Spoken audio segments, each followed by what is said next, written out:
and welcome to the easternKicks podcast, a regular magazine programme about East Asian film led by me, Andrew Heskins, founder and grandmaster of easternKicks.com, and James Mudge, our leading writer. Hey-o. Each episode we'll be taking a look at the latest films, news and festivals, often chatting to filmmakers and stars along the way. Welcome to the latest show. This episode we focus on Lunana, A Yak in the Classroom, nominated for Best International Film at the Oscars in 2022. Kay Hoddy chats to the director, Pawo Choyning Dorji, and we talk about the film later on. Meanwhile, James has a roundup of some of the most recent releases around on the streaming channels. Yeah. But first, James, there's that important question again. What are you drinking this episode? Whiskey, again, still, although not the best. No, not bad. Jameson's. It's fine. It's all right for an early afternoon whiskey. Put it that way. What have you got? I've got Northern Star and their Northern Monk. Oh yes, I've had that. It's one of those kind of sweet porters, a chocolate caramel biscuit porter. So it's like a dessert drink, really. So it's a bit early in the day for a dessert drink. It's a nice one. I've had that before. It's just very, since I'm off beer, the calories. It even smells of. It does. It really does smell of sort of caramelly kind of. I'm guessing that's your daily calories in that can. I would expect this is daily calories in less than half a can, and it's not even a big can. But yes, and it's 5.2%. So it classes as a folly. It gets over the folly line. Yeah, well, that's fair enough.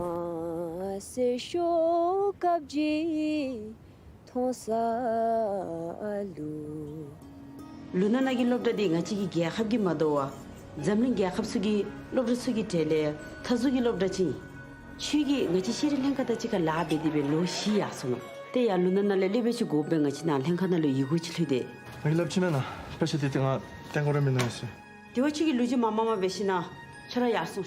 So hi Kay, thank you for joining us to chat about Lunana, A Yak in the Classroom, which is finally getting a UK release after, I saw it originally at the 2019 London Film Festival. So it's been a while. Some time ago. Yeah, thank you for having me on the podcast.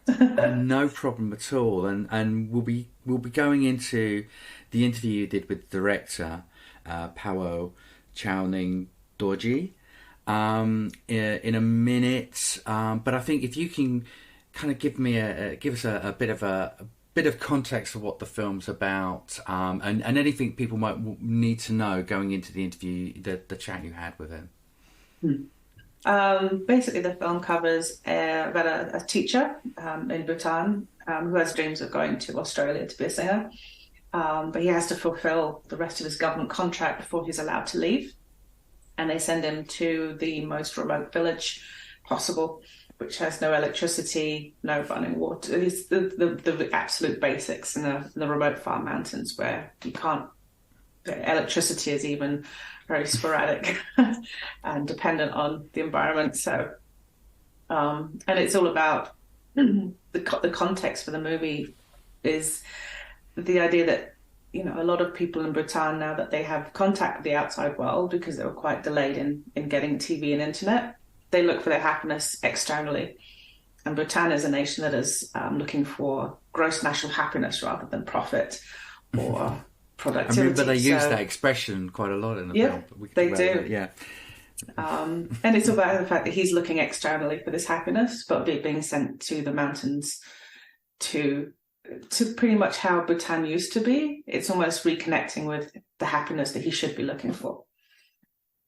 It's a reflection as well of the loss of teachers, and teaching is very important in Bhutan. It's a very respected job, and it's they're losing a lot of teachers because people have ambitions outside the country now. Yeah, I guess that's part of the risk of opening up. And I guess it's worth, before we going into your interview, it is worth mentioning that that the actual filming was done, I believe, in that remote location. So the kind of hardships that the lead character goes through, Pawo and the crew went through themselves, as well as the cast, to actually film it. Is that correct? Yes, that's correct. They had to rely on solar powered batteries to run the cameras. They didn't have a way of playing back what they were seeing until they actually got back to Taiwan. So yeah, there's a lot of trust within each other, I think, to get hold to understand what they were doing and have that cohesive vision to get that done. And it's very environmentally friendly having solar powered cameras, you know. Maybe one day that'll be the way forward for all films. You never know. Wow, yeah, it should be, shouldn't it? Okay, so let's go into your chat with Pawo. Hi. Hi, Kay.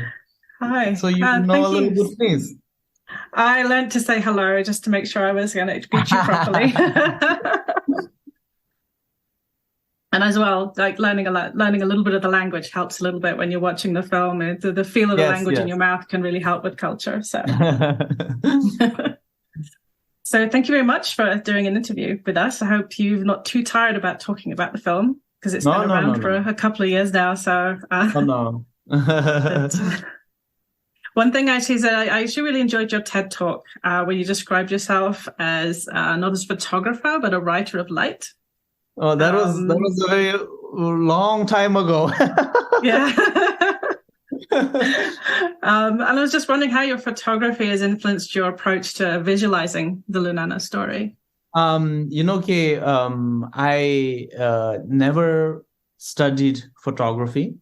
I never studied filmmaking, but I was drawn to these mediums because I love storytelling, and that's who I think, who I identify as. I'm a storyteller. I don't identify myself as a photographer or a filmmaker, but I'm a storyteller. And I was saying this in the previous interviews as well. As a Bhutanese, in our culture, storytelling is such an important part of our culture and our tradition. So important that we don't even have a word for it. In English, it would be Kay, tell me a story. But in our culture, it would be Kay, please untie a knot for me. The act of telling a story is supposed to have that untying, liberating, freeing purpose. And that's the kind of stories I heard as I grew up in Bhutan. I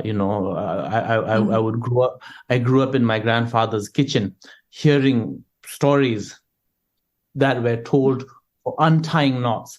And as a photographer, if you see some of the photos that I've taken and the stories I collected, it's all that. It's almost like things that I learn in these simple things, that images that I saw.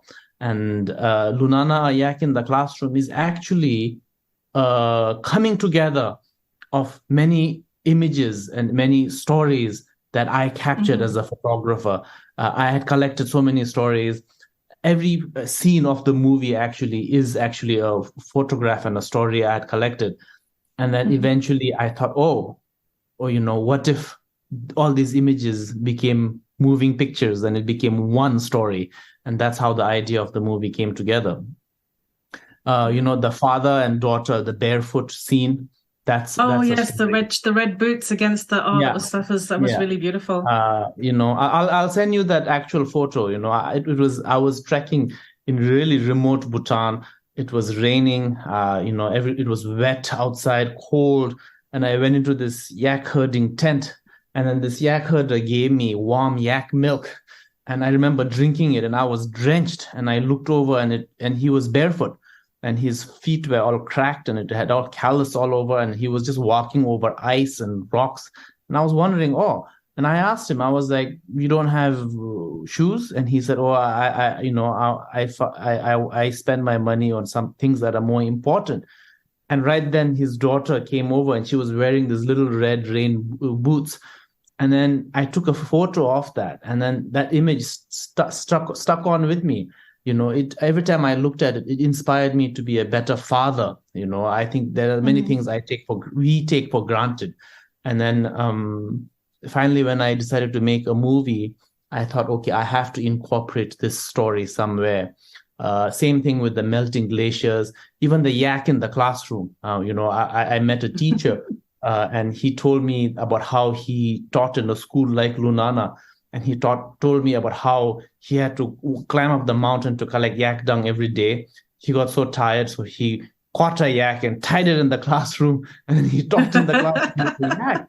And then I took a photo of him telling me the story, and then I kept thinking, I was like, wow, if I could reproduce this image in a movie, I said, how amazing would that be? A yak in the classroom, you know?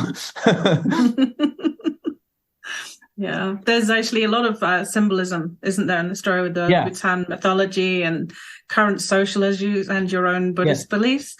They work so well together. Was that it's clearly a very organic process, or did you have to design a few things carefully to ensure they all fit together?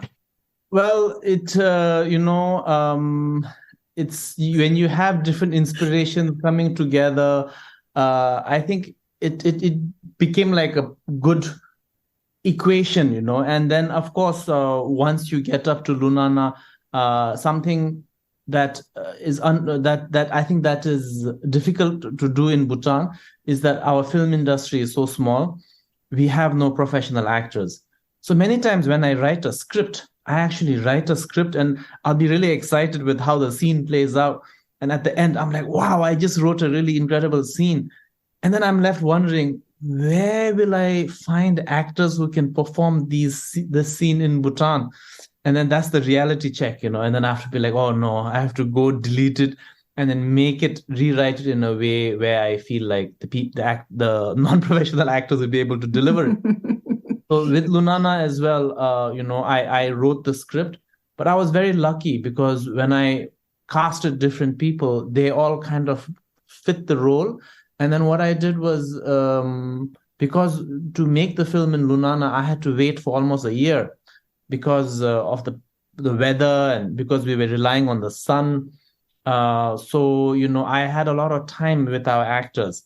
I met Pemzam, I spoke to her, I spoke to the village headman, I spent time with him, I visited Lunana, I was with them, and I was then really able to incorporate their lives in the story. For example, Pemzam is called Pemzam. I named her Pemzam only because she's being herself. Whatever you see in the movie, that's her life story. She has no mother. She has an aged grandmother. She, has a drunk father who can't even crawl out of bed because he's so drunk. And it's very unfortunate. But then I wanted her to share her story. So a lot of times when we're on set, you know, I'm not telling them to be someone else or act. They're just being themselves. Yeah. So it's I always say it's like a docu-feature. Yeah, I think it was very, very effective. Yeah. Pam was so sweet. Yes, you can just feel how innocent she was, that, you know, completely isolated in the village from the outside world. So yeah, I'm happy to share with you that Pemzam has just attained a scholarship to study at the Royal Academy, which is the most prestigious king's school in Bhutan. It's a very, very difficult school to get into. And for me, when I made Lunana, you know, as a Buddhist, my karma and Pemzam's karma, you could say, cross paths, and it became interwoven, you know, and I felt forever connected with her. And since I left Lunana, I have been trying to ensure that her education would continue, because in Lunana, schools go up only to the 6th grade.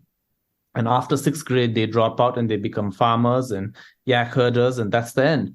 And her father kept wanting her to drop out because he didn't see a future in education in Bhutan, in Lunana. But I kept telling him, no, you know, we will make sure that she studies, she goes to college, you know, she sees the world.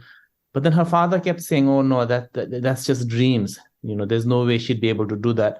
But through her own merit, academic record, and I think also maybe, you know, the journey of this film and the journey of Pemzam on screen, she became one of only a handful of children selected for this really prestigious school. So I'm very, very happy to share with you and the rest of the film community that Pemzam will continue. You know, she's become the first student from Lunana to go beyond 6th grade.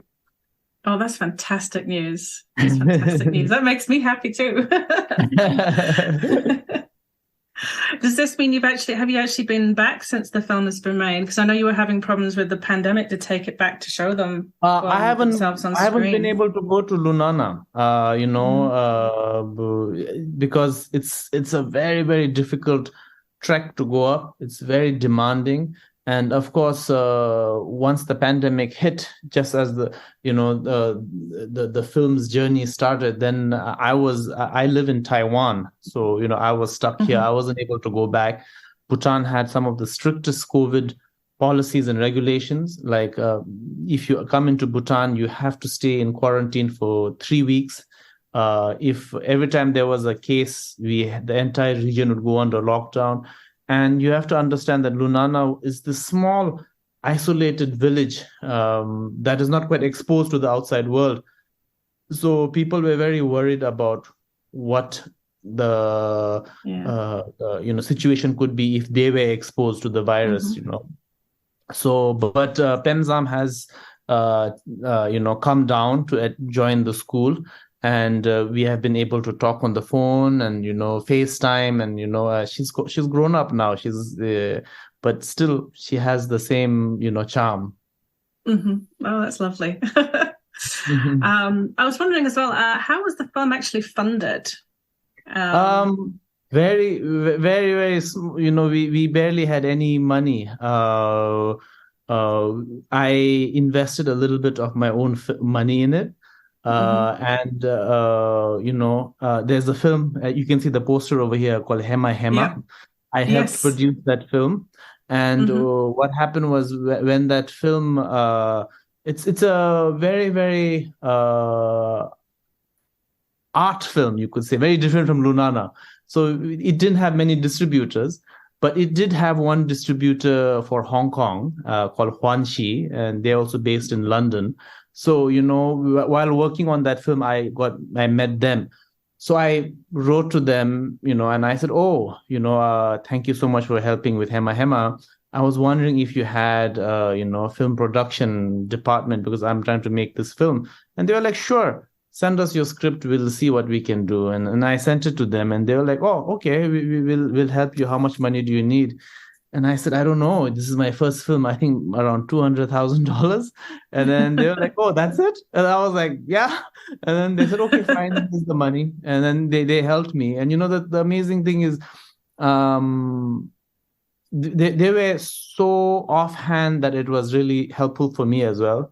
They gave the money. I made the film. And after that, they didn't, they just wanted a certain executive producer credits and all that. But it was really up to me, a very offhand investment. And it was really good. So when the film got Oscar nominated, the company themselves didn't even know about it. Apparently, the CEO, his friends in Hollywood called him and said, oh, congrats, Stephen. And Stephen was like, for what? And they're like, your film got Oscar nominated. And he was like, what? Really? Which one?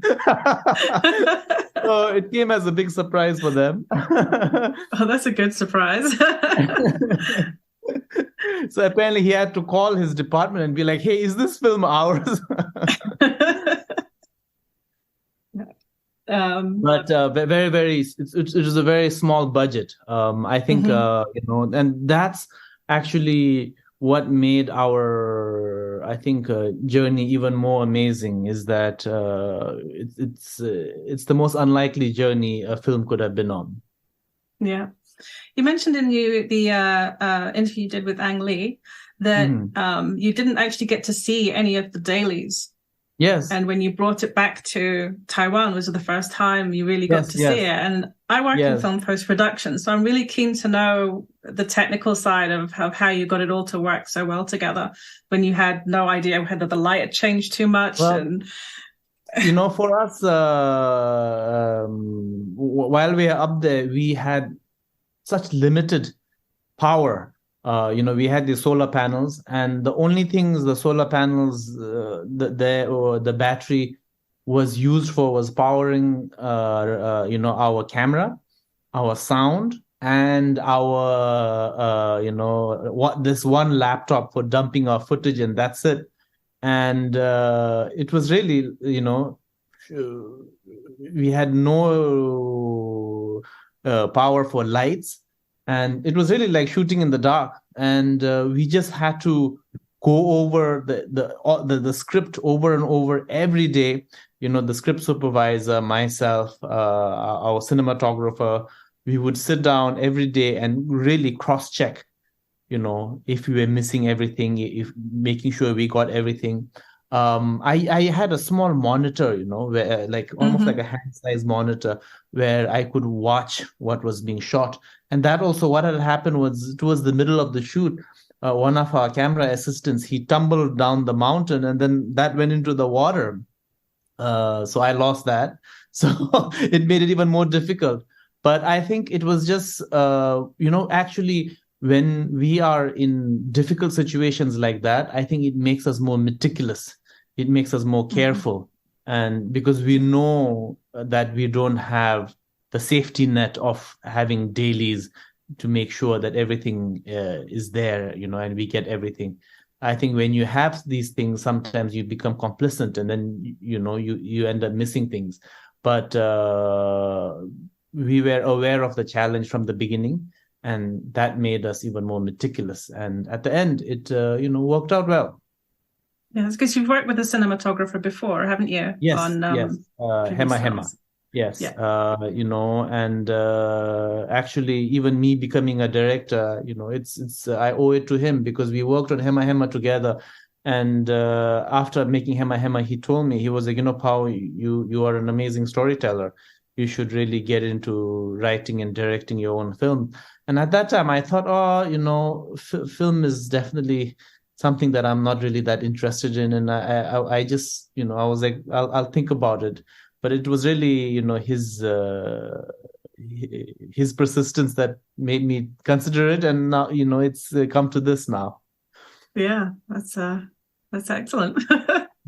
So what are your hopes for Bhutanese filmmaking over the next 10 years? We are very, very small country.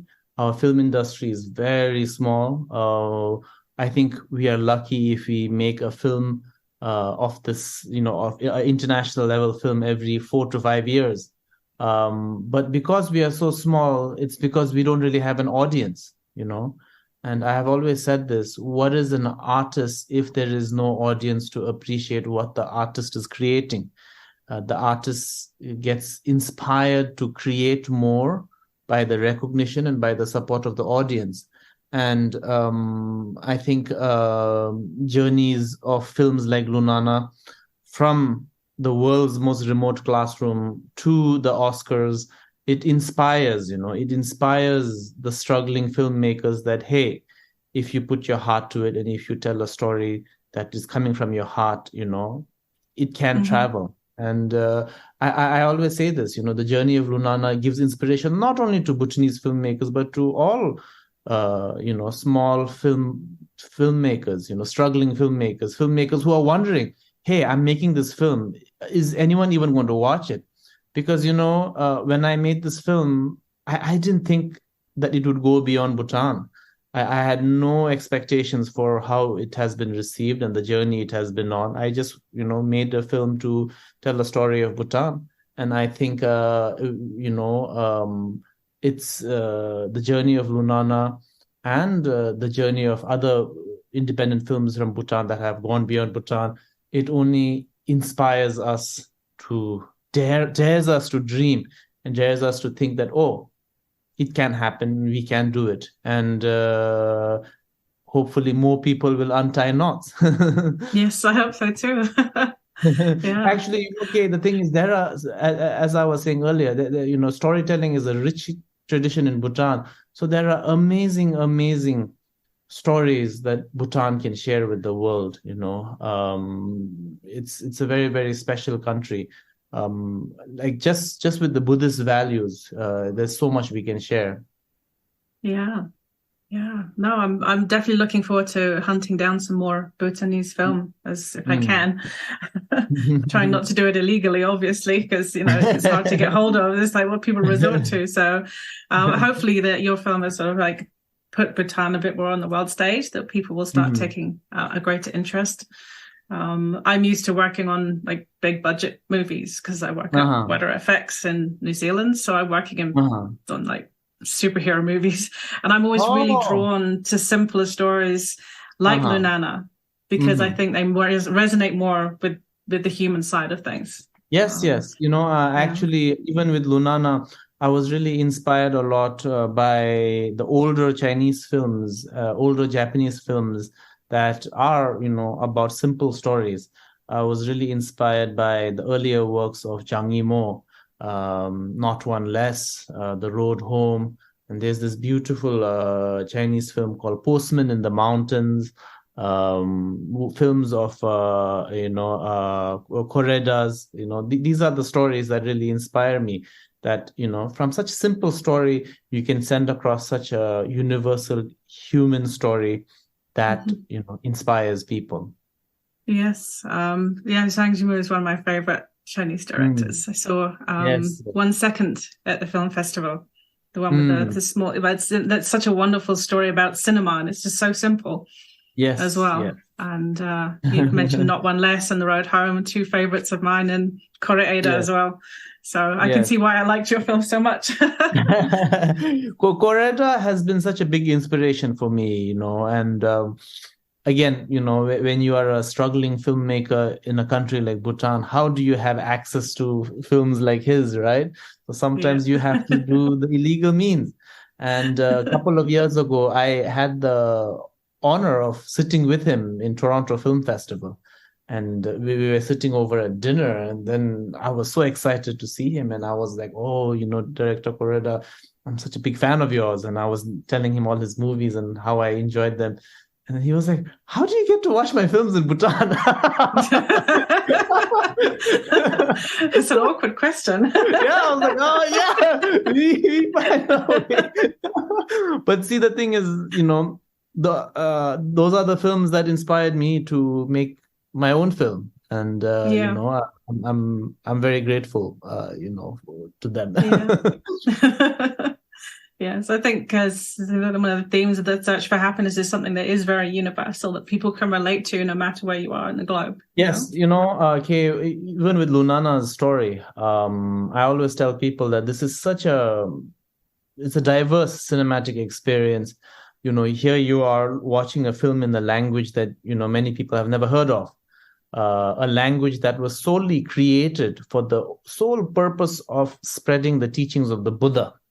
We have men in skirts singing about yaks and talking about the value of yak dung, shot in a location that you will never see otherwise.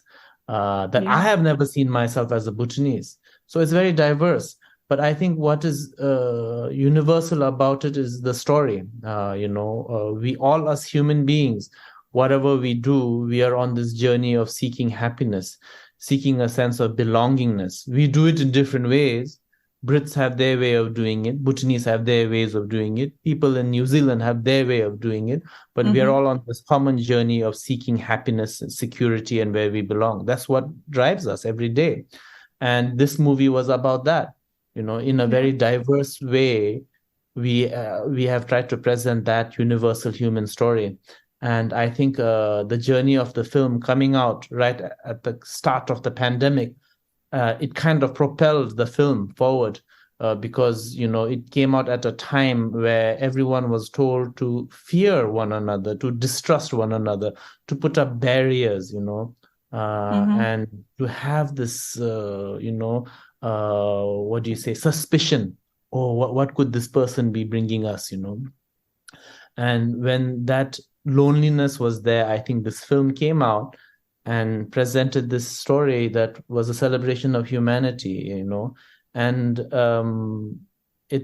I think that's what helped us. I remember, when this film went to the Cairo Film Festival, I walked out of the screening, out of the Cairo Opera House, and there was these Egyptian college girls outside, and they were trying to sing the yak song, and it really touched me. And then a couple of weeks later, I couldn't travel there, but someone sent me a video from Tel Aviv, and it had screened there in the Spirit Film Festival in Tel Aviv.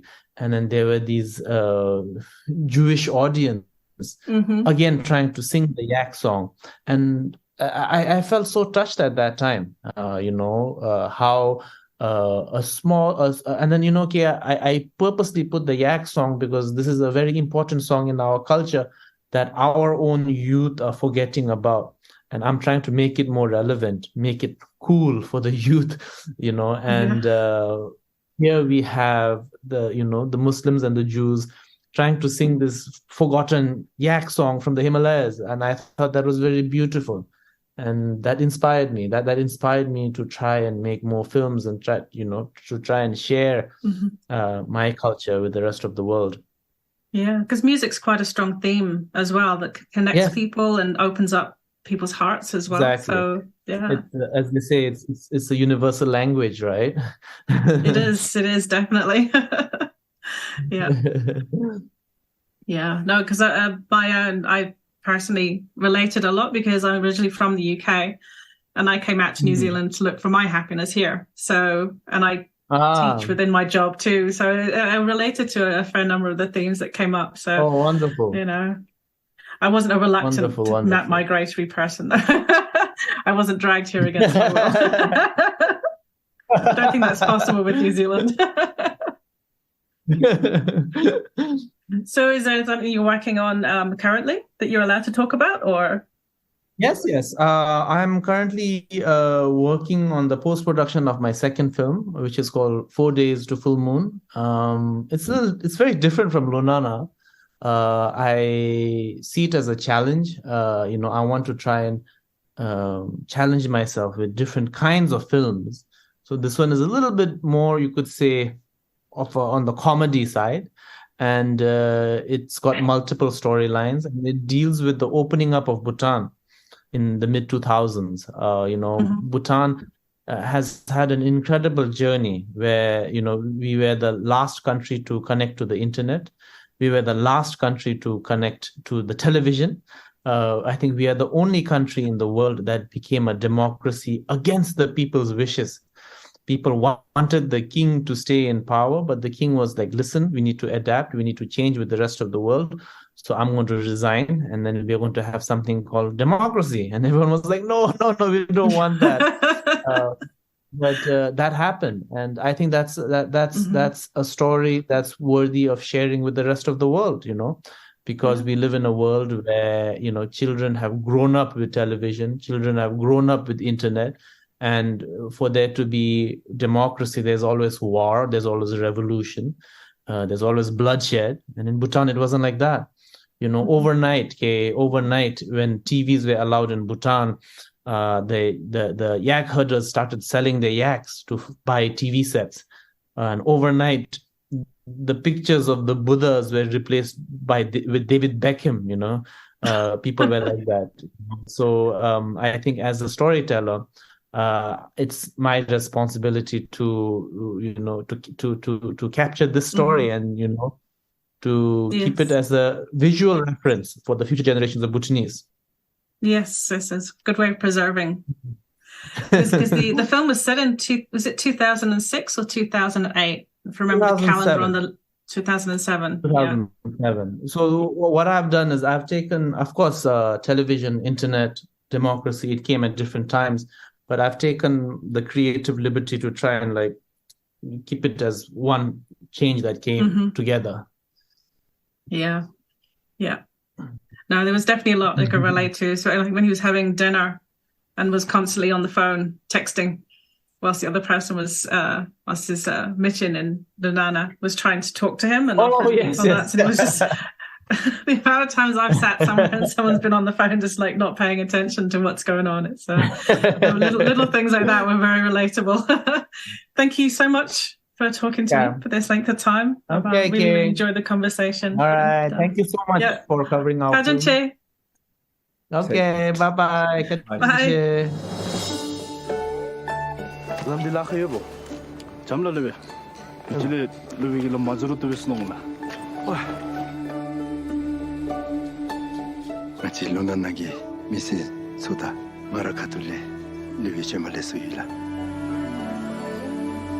Lebe josu gizimchi de na imela.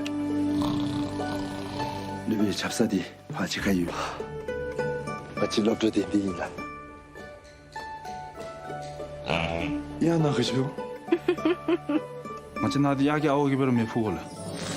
that was a really interesting chat you had with Pawo there, Kay. What can we say about the film? I mean, what do you make of the film? And did you enjoy it? And yes, I did actually really enjoy it. I quite like simpler stories. It's probably because I work on a lot of movies with superheroes in them. It gets very crashy bangy all the time, as they say. So to have something that's really nice and simple, that is Bhutan. I think Bhutan is still finding its voice cinematically, which I think I said in my written review that, you know, for everyone who's seen lots of films from the West, who's seen lots of films from all over the world, we're used to the way stories are told on screen, and it might come across as something that is maybe too simple and too basic. You know, it is a very traditional story, and it's the kind of the narrative of the teacher going out into the rural is it's not exactly groundbreaking. And it's interesting that in your interview he talks about Chang Yimou, but of course the film that occurred to me was Jen Gage's King of the Children, and that, you know, in the same way, in some ways that the Lunana is kind of talking about the society there. Obviously that was having a statement about sort of Chinese the culture at that point, and the repercussions of coming out of the Cultural Revolution and when they had done that kind of thing. So it's a little more extreme, the message perhaps in Children, King of the Children, but you know there is that side to the film, isn't there? It is a little bit more than just than a simple story. It is kind of talking about the what's happening in Bhutanese society. Yeah, and as well it reflects as well, as I said, his Buddhist philosophy, the Buddhist philosophy of looking for happiness internally rather than externally, and being able to connect with tradition of your country rather than replacing it with modern things. And it was really lovely to interview. He was very well spoken about the film, and he's clearly talked about it a lot. And but even then, you know, like between 2019 and 23, he still hasn't lost his enthusiasm for telling this story, which I think says a lot about how personal it probably feels to him. The fact that he uses the villagers that are actually in that village to film, and just tells them, just be yourselves in front of the camera, which, I think it provides a level of innocence in acting that you don't normally get. It's genuine. There's something from the heart going on there, rather than something just visual and, I'm going to look good on camera. It was very much just being themselves. From the children that pick their nose to smiles from the villagers, you know.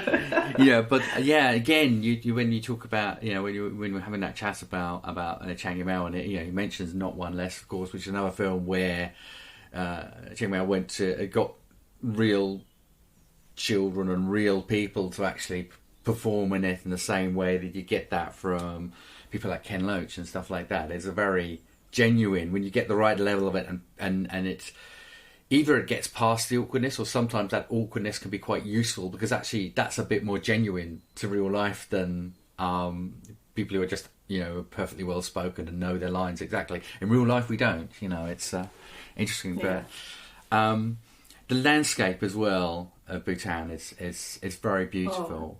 It's phenomenal, isn't it? You just it opens up a place in the world that you probably would never get to see. You know, it's just so beautiful. And some of the cinematography, as I was saying in my review, there's some gorgeous close-ups of like hands touching fences, and sort of very the pulled focus, whether it was deliberate or not, or whether it was just a result of the way they had to film. It was really effective. It just made small moments seem really momentous in a way that happens in real life, that when you are having a conversation with someone, you sometimes do remember the texture of something you were touching, or what you were wearing, or how a situation was. You remember those small details when you're having those deep conversations, those moments that are really important. And I know you're quite keen to see a bit more Bhutanese cinema, aren't you? I Have you am. managed to do it? Have you managed to find anything yet? I think there is on Vimeo Hema Hema, which is one of the film that he was a producer on and the cinematographer worked on as well. That's actually on Vimeo. I have no idea whether it has subtitles or not. I presume it does. But I think I'm going to fork out some money and have a watch of it and see if I can see some elements of Lunana in that, and I shall get back to you with my my findings. I mean, it's interesting. I've seen a few films, and at the moment, unsurprisingly, until really this release, which I mean, as I say, it's finally coming out in the UK from Peccadillo Pictures. But this one, I mean, it got the Oscar nomination. Is that correct? Yeah. And it's it's been to various territories actually. It's kind of probably one of the first really kind of relatively widely released Bhutan films. So before now, the films that I've seen, obviously have been at film festivals, and very much, some of them very much focused on some of the Bhutanese cinema. Some of the things I've seen previously, and this is actually less true, obviously, that they have the landscape, but also it's quite interesting films like ones that I've seen, like The Red Phallus and Honey Giver Among the Dogs. There's a very dreamlike quality to them. Actually, it's very interesting. Almost this kind of, I guess, almost kind of dreamy mythology kind of thing that perhaps kind of comes from the culture that kind of really gets into the it seems it's kind of there, it's kind of present and feels like it's quite genuinely part of, and I guess it's not even kind of dreams and mythology, but actually kind of religion as well, and all those parts that are very much part of everyday life versus a lot of the other kind of East Asian cinema that we're used to seeing that's very different to that. I definitely am wanting to search out more of that. I like the sound of that very much. Yes, well, I mean, hopefully, this will mean that more stuff starts to get released and it puts a lot more focus on it. I mean, I think it's a bit of a shame that it's taken this long to get out to the UK, but it is it's a very easy film to watch. It's a very sweet film, and as you say, I mean, the performances in it are great. So it just pulls you along. It's got a nice, very kind of poppy, if I remember right, it's got quite a nice little poppy soundtrack to it. That again, it's not something it was massively expecting, but was quite a fun part of it. It's a very, very sweet film, very deserving to kind of be out there a lot more. And definitely one you could go to with your whole family. It's definitely a family-oriented film that, if you want to introduce your parents to an Asian cinema, it'd be a nice gentle way into it before taking them to see something like Hard Boiled, Well, Hard Boiled is a family film as well. I mean, it has got, the famous image they always use with Chow with the baby. So it's a family film. It's a family film. Well, thank you so much for coming for interviewing Pawo and for coming on the show to chat about it. Thank you for the opportunity. I've not done something like that before, so you can probably hear I was a little nervous at times. But he was really lovely to talk to, and he was very keen to talk about his film still, and I look forward to seeing more of his projects.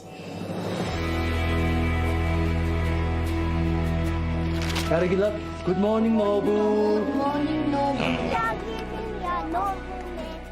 야지기 경원입니다. 여기 아찔로는 날로 아니스미 펜돌라. 가가가가. 자자자냐. 자자자냐. 말로 뱀배고 놈이디 나준다 알로솔로 남잠 텐션이 되길라. 레비 주바라마 제니로 디댕갈라. 레비 나가치데치 가미가야라. 인테니미 마치리 제캅 망파이미 레베 나좀 지로 같이 마좀미디 같이 나모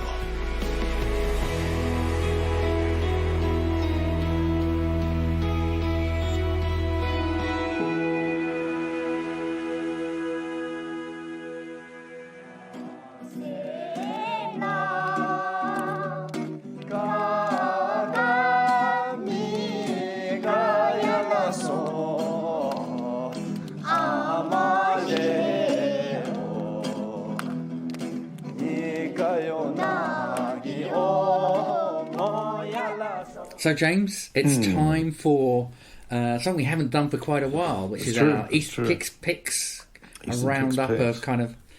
I don't even think we bothered to call it that for a while.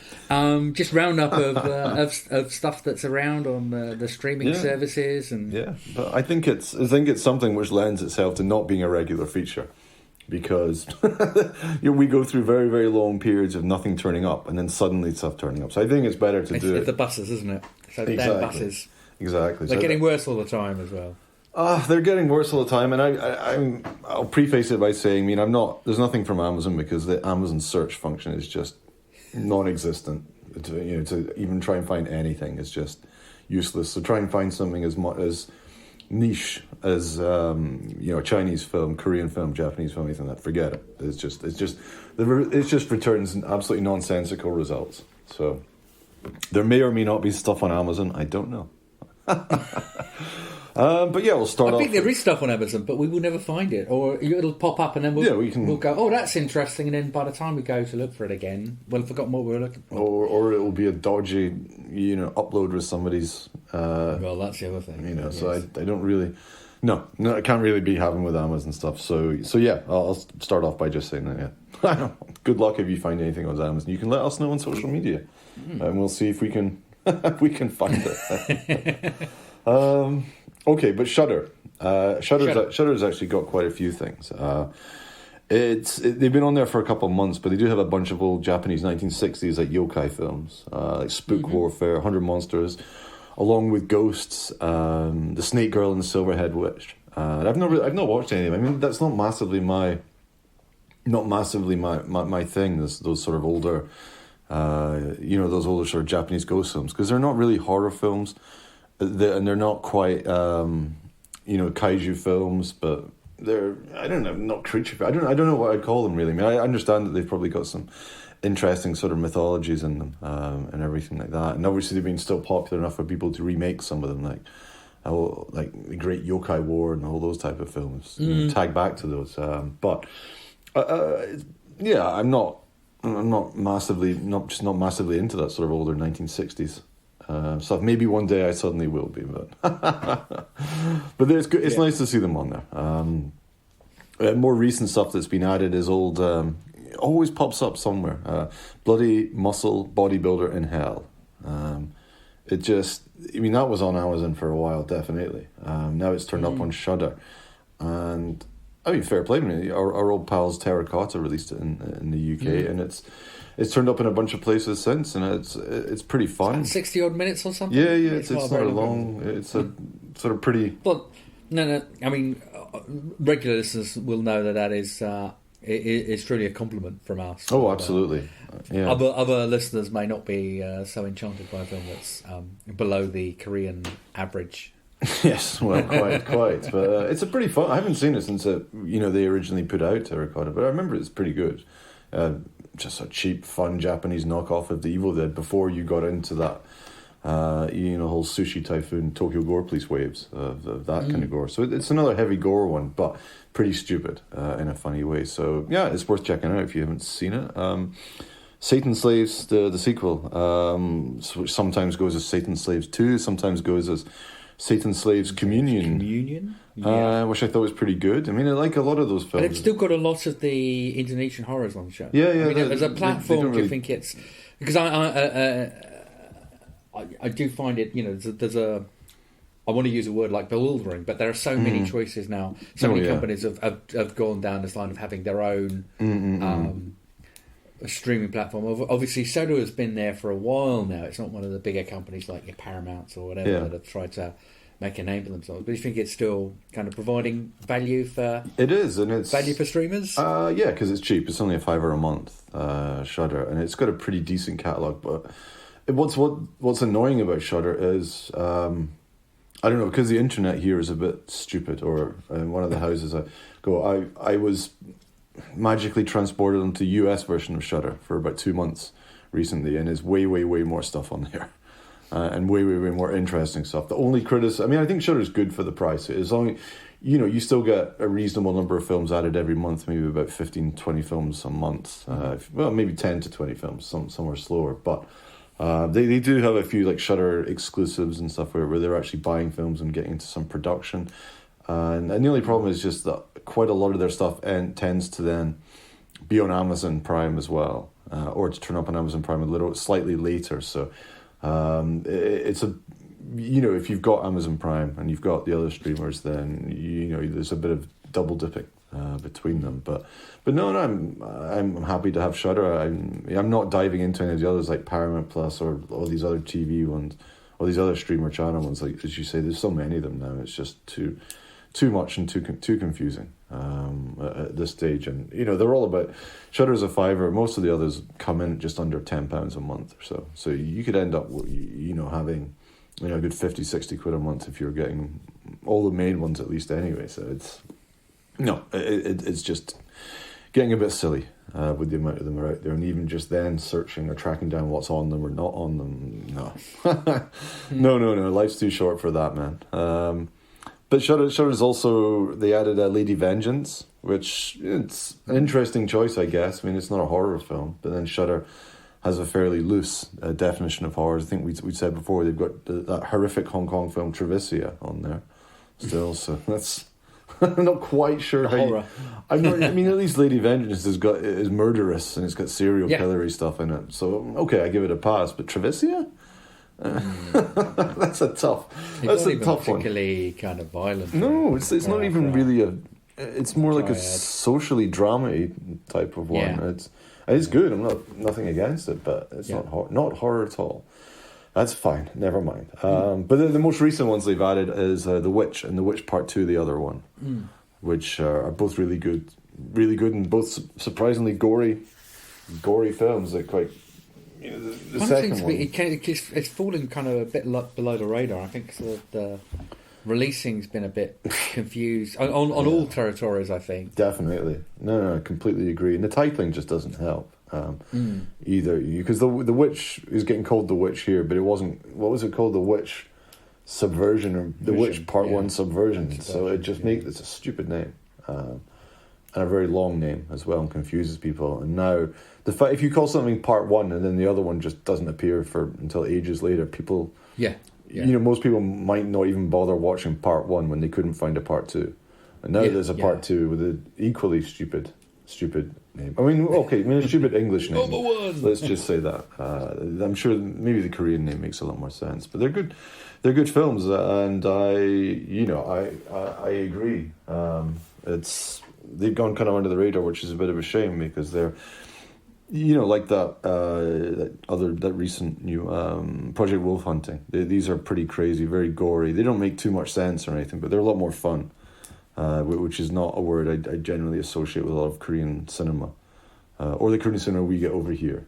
Put it that way, or on the streamers. I don't usually associate fun, gory genre films with Korean cinema too much. So, they're definitely worth checking out, and that's about it for Shudder. So I'm not going to get into Amazon. I'm not going to dive into any of the more. The companies, like the Paramounts, the Disneys, whatnot. I doubt they've got much anyway. I'd be very surprised. So on Netflix, though, there's been quite a few. They are continuing to put some reasonably interesting stuff on there, and as usual, not to actually seem to put it in their algorithm very well, or even to put it on their, new releases, or trending, or whatever the kids call it now. So it's the usual problem. But at least if you search on Netflix and you search for Korean films, Japanese films, Chinese films, then you've got a fighting chance of actually finding stuff. It should not in the order of here's the new stuff first. So wasn't too long ago we had Warriors of Future landing on there, which I really enjoyed, and other people didn't seem to really enjoy so much, or thought it was pretty. But I genuinely thought that was a good film. Very good special effects, surprisingly. Very nice, good cast as well. And it's pretty dumb, but it's not. It's superior, or certainly no worse than if it was a Hollywood film. Put it that way. And it's way better than, CCP propaganda junk like the Wandering Earth films. The first one was funny-ish. I'm not watching the second one because, but it's better. It's better than that. The prequel. Yes, it's a prequel, the second one, isn't it? Jesus. But yeah, I thought Warriors of the Future was for that. I do quite like it. It's absolutely fine. It's about 90 minutes. 97 minutes, I think. It's a nice digestible. Yeah, it doesn't take itself too seriously, and yeah, pretty fun. Only let down by the alien design, which is the same again for pretty much every horror film, like Hollywood film. On that, like people seem to have given up on actually making aliens look different for a very long time now. So it's another one of them, but good film, definitely worth checking out. Would have liked to have seen it in the cinema, but I'll take it on Netflix. A few Taiwan ones added. Post-Truth World is a thriller which I've heard is pretty good, like a crime conspiracy one. The Falls, a drama, again has been highly regarded, and Incantation, which I was a lot less keen on than yourself. I think you liked Incantation, didn't you? Yeah. It's not that it's bad. It's two sequels coming for that. Two sequels, a trilogy. One must be coming quite soon. And it's okay. It's just I didn't think the found footage aspect of it really made too much sense. And as a found footage aficionado myself, I just didn't. Some parts. I think I know exactly what you mean, and I agree. I think this one had a bit of a get out clause, which it does. I know what you mean. Actually, but I think we've talked about it on previous programs as well. We have, yeah. So I mean, it does seem like that. It's fine. You get these waves of.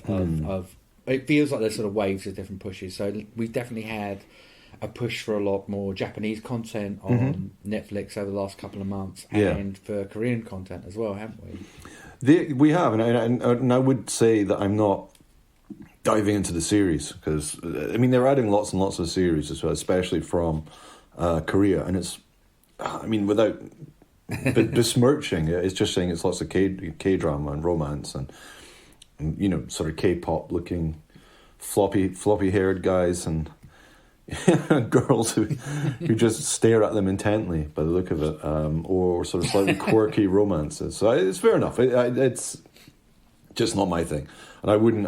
There's not much point in me, listing off all of them, and I wouldn't even know if some of them were new ones or older ones or popular ones or anything. So I can't say for that. But they did add the series The Glory, which I'd quite like to watch. I heard. I think it comes in 2 sections, which seems to be a popular thing for Netflix. So I think there's like 8 episodes, and the second 8, they'll probably be online by the time this goes out, because I think it's in mid-March. So I just wait till it's all there, and then I might watch it, which seems to be some revenge linked to high school abuse type thing. But I mean, with that, in parts, that seems to be a bit of a production schedule thing, which seems to have been a lot more common over the last few years with COVID. On some of the cases, I don't know. Yeah, I mean, it's not just Korean stuff; they're doing it with Western stuff. Well, they did it with Better Call Saul, was broken into 2 parts. Okay. I think the last season of, we had Stranger Things that was cut into 2 halves. The new series of You is in 2 halves. Exactly. So maybe it is a thing that they.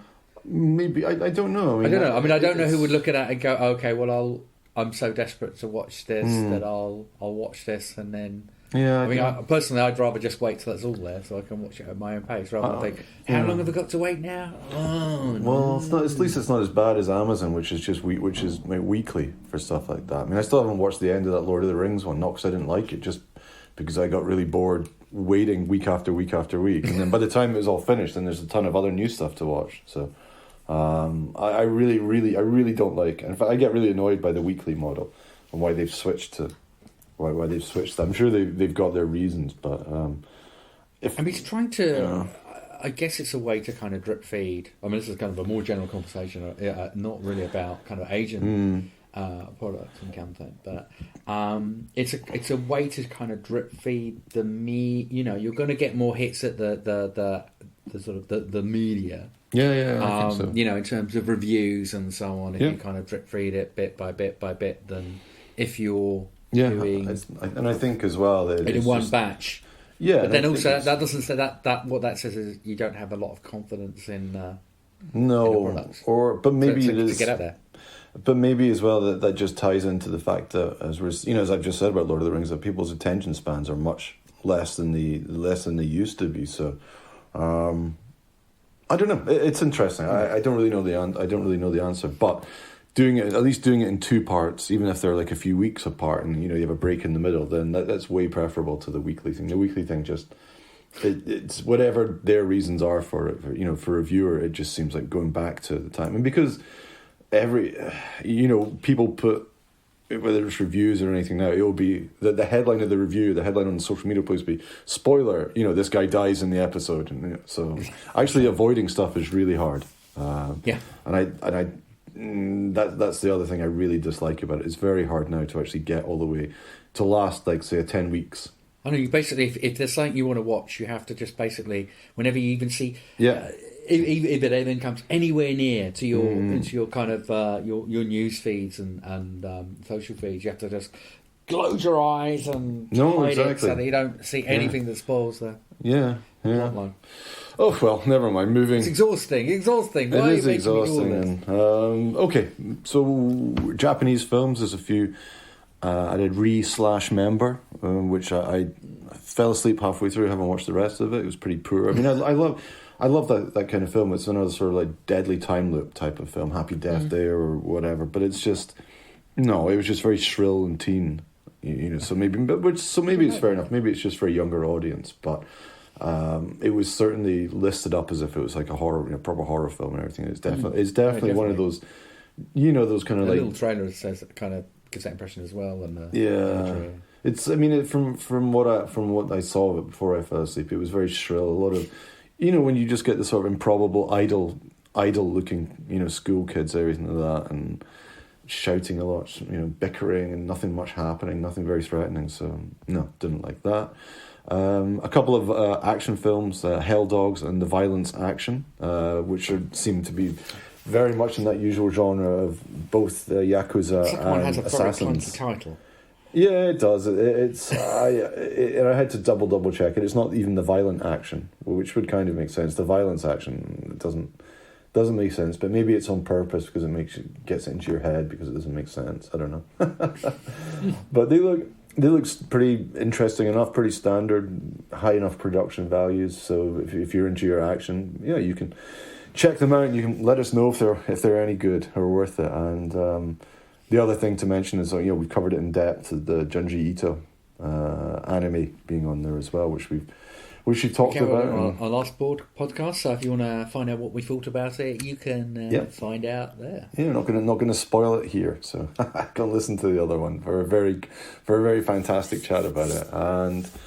And then finally, Korean films. A few. Well, I mean, before we go into that, I love the way that you wrote up this list, and you missed out one of the biggest kind of releases, which is Koreeda's The Makanai. When you're writing up the no wonder you're right. I mean, I have no time. Completely blanked it. Yeah, I don't like blanked it. I'd like to say that I highly recommend it. Particularly those of you out there that are into things like Midnight Diner. It's very much of that same sort of genre. It comes from a comic book, a manga rather, based around food. Every episode based around a meal, and also as you get with Little Forest. And it does have one of the best, actually a series of homages to George A. Romero that I've seen. So no idea whether that comes from the original manga or if that's just from Koreeda, but they are very finely done and very sweet.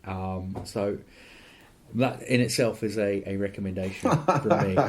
Fair enough. No, I just don't like Koreeda. I mean, I saw that this was on there, but no, not for me. So I neglected. It jumped its way out of my head, but that's fair enough. There's a few Korean films. Yes. We've got a couple of bigger ones coming soon. That Kill Boksoon is coming later, end of March, which has been playing a few festivals. Sounds like another female assassin type one. Probably fine. Hopefully it's the emphasis not so much on the comedy, but we'll see. Another one called Ballerina. Or the melodrama. Or the melodrama, indeed. As we had with the Villainess, or whatever it's called. Oh, Christ, yeah, the Villainess. Good, very good opening 10 minutes, and then, 2 hours of just K-drama. There's another one called Ballerina coming out, which also looks like another assassin, sort of big budget female assassin one. So maybe that's becoming a big thing again. We've had Soul Vibe, which is a Fast and the Furious looking type of one with a bunch of guys with fancy cars and colourful clothes, chasing down some criminals and everything. I haven't watched Unlocked yet, but I've been put off by some of the reviews. It seems like another sort of high concept one about a woman whose mobile phone gets hacked and then everything in her life goes wrong, which I thought that it looked fairly interesting, but nobody's had much good to say about it. So, yeah, I might check it out at some point if I'm desperate. And I really, it's strange that I haven't watched Jung-E, or however you pronounce it yet. You know, the latest one from Train to Busan director. That's been on there for a few weeks now, and it's not too long. I think it's about an hour and 40, but I don't know. I mean, his other Netflix one before that, Psychokinesis, was just a mess. Peninsula was decent, but also a mess. And the Hellbound TV series. I was going to say that's the good thing he's done. Yeah.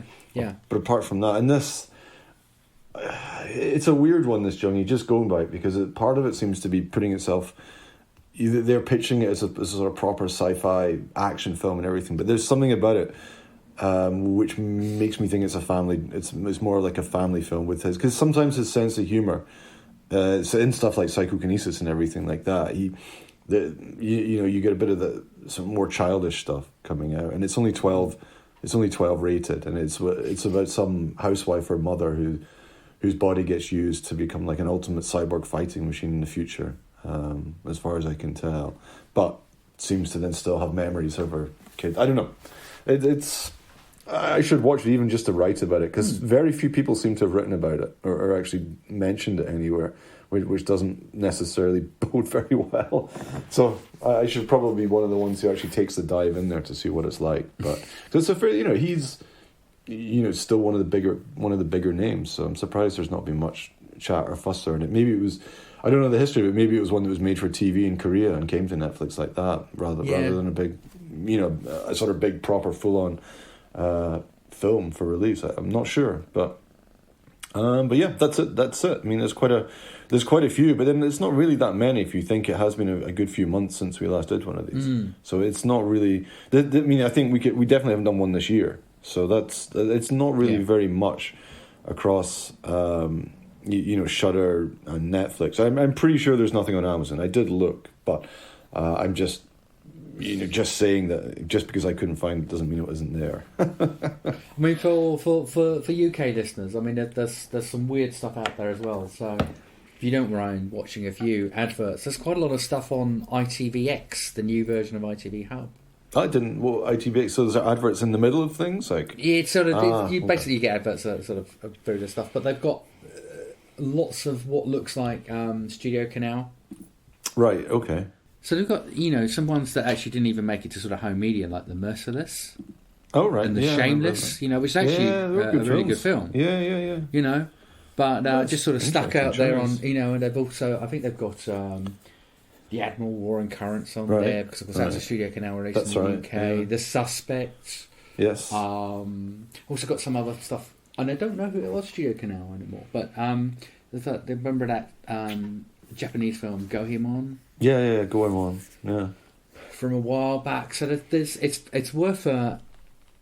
I mean, it's not quite as bad as diving into Amazon because there's not as much there, but it's worth having a look on the films if you want to kind of check out something and actually just not necessarily even have to pay a subscription fee. Just put up with a few adverts. I can't get my head around that either. I mean, because Amazon have their free channel as well, Freevee or whatever it's called. Yeah, because it was IMDb TV first, and then they rebranded it as Freevee, and I tried. I did try, because there's some pretty interesting stuff on there. I mean, I didn't search for Asian stuff. It was just there's a couple of horror films I was wanting to see, and the adverts they came in, and they seemed to be very, very quick. The adverts when they came in, and quite long and pretty frequent as well. I think in the first 20 minutes there was 3 ad breaks. And I just killed. It's a bit random with the. Apparently it is quite random, but it doesn't. Certainly on the Amazon, the freebie thing. Because I looked into it, because I was seeing if there's any way to block them or get around it, and it doesn't seem to be. But it does seem to be quite random, and maybe that's one of the ways they get around the blocking and stuff. But unfortunately, some people have said, like in a 90-minute film, once or twice they've had 1 or 2, and other people said a 90-minute film they've had like 10. So it seems random, and also where they're actually coming. At least in the old days of ITV or something in like TV, then you'd have when they would kind of work around the ad breaks and the narrative for TV programs, so it wasn't too bad. Yeah. But with films, if you're just some of the, I can't remember which horror film it was I was watching, but it cut off in the middle of a sentence, and I just can't be fussed. I can't. Since we've got so much content and so many channels and streamers to choose from, and the ones I'm paying for like Netflix, I'm not gonna. It's interesting with channels like that though, because you sometimes find that if you are actually a little bit fussy and looking for a particular film, you might find that that's the only place you can find it at the moment. Absolutely. And that's the only choice you've got. No, completely true, and definitely I'd say just in terms of horror films, that Freevee has got. There's at least 4 or 5 ones on there which definitely are not. It's not that they've been on Amazon and like a paid version and then gone on to the free one. They've never been on Amazon, so it's quite annoying because I can't bring myself to sit through all those adverts. Because if the ad breaks are a good like 3-4 minutes each, then even if you get like 2 in the first 20 minutes, then you've sat there for half an hour instead of 20 minutes. So no, but you're right. There's probably when I've watched a couple of films like that, I found actually it seems to be the tail end. So there'll be be half an hour without any adverts, and then towards the last kind of 30 minutes there'll be like 3 or 4 advert breaks. That sort of thing. You're like, yeah, there's probably some. It's actually the kind of worst time, particularly in again, I was watching a horror film. Worst time to get all those ad breaks because scary. Oh no, okay. Yeah, revealing the killer, and then halfway through the reveal, you're going into an advert, and it's probably as well. I mean, it'll be quite sinister as well in terms of they'll be targeting you with adverts for stuff, and the more you watch, because definitely, I mean, even recently, I've been looking at lawnmowers on Amazon because I have land now, so I need proper lawnmower, and now I'm getting bombarded with adverts for that on YouTube, on Facebook, everything. That's what happens with Google advertising; it follows you everywhere. Exactly. So, but you're right. There probably is some pretty interesting stuff on there, and for people who don't have my problem with adverts and stuff, good luck to you. But that's it. Yeah, I think that's us covered.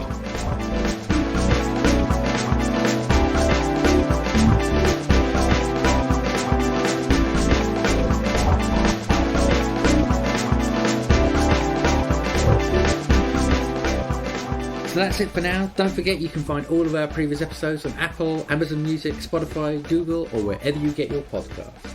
Subscribe now and you'll never miss an episode. But for now, cheers! Cheers!